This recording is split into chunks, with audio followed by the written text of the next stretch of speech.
বিভিন্ন রিক্রুট এজেন্সির লোকজন একটা কথা বলে যে, "ভাই দেখেন, আপনারা আমাদের কাছে ফাইল জমা দেন। যদি ভিসা না হয় ৬ মাসের এগ্রিমেন্ট। ৬ মাস পরে আপনার টাকা ফেরত নেবেন।" ভাই, আমি তো টাকাটা আপনাকে দিচ্ছি আমার কাজ হওয়ার জন্য। ৬ মাস পরে যাই আপনি আমার টাকাটা আবার ফেরত দেবেন। বেশিরভাগ ক্ষেত্রেই কিন্তু এটাই হয়। কয়জন আর ওয়ার্ক পারমিট পায়, কয়জনের ভিসা হয় ভাই।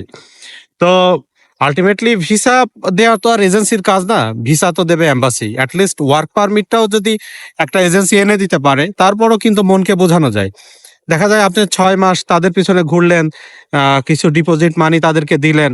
৬ মাস পরে তারা আপনার ডিপোজিট মানিটা ঘুরাই দিল। ৬ মাস সময় আপনার নষ্ট হইল না ভাই? তো এই ৬ মাস আপনি আসলে অন্য কোনো জায়গাও তো আপনি চেষ্টা করতে পারতেছেন না। কারণ আপনি এখানে এক জায়গাতে টাকা দিয়ে রাখছেন, একটা দেশের জন্য ট্রাই অলরেডি করতেছেন।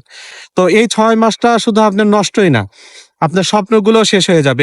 এই ৬ মাস দেখা গেল যে আপনার টাকাগুলো পড়ে থাকবে সেখানে। এই ৬ মাস আর আপনি অন্য কোনো জায়গায় ট্রাইও করতে পারবেন না। এই ৬ মাসে কত টেনশন করছেন আপনি, কত চিন্তা করছেন, কত স্বপ্ন দেখছেন।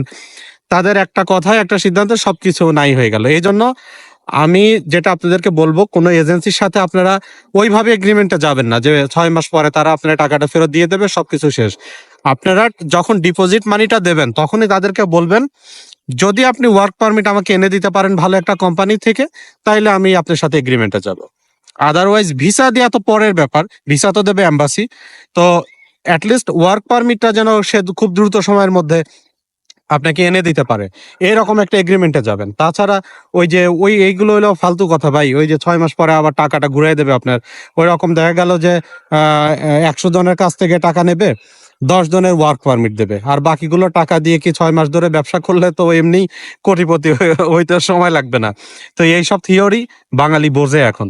তো এইগুলো দিয়ে আর কোন কাজ হবে না ভাই। এজেন্সির লোকজনরা আপনারা আমাকে গালিগালাজ করতে পারেন। আপনারা যদি ওয়ার্ক পারমিট এনে দিতে না পারেন, ভিসা না হয় আপনাদের হাতে নাই। কিন্তু ওয়ার্ক পারমিটের জন্য তো আপনি ওয়ার্ক পারমিটের নিশ্চয়তা তো আপনাকে দিতে হবে। যদি আপনি ওয়ার্ক পারমিট এনে দিতে না পারেন, তাহলে শুধু ফাইল নিয়ে এই মানুষগুলোকে শুধু এদের সময়টা নষ্ট করবেন না। তো আপনারা যারা অ্যাপ্লিক্যান্ট যারা রয়েছেন, তারাও এই বিষয়টা তাদের সাথে সিওর হয়ে নেবেন যে সেই ওয়ার্ক পারমিটটা আপনাকে করে দিতে পারবে কিনা। সবাই ভালো থাকবেন।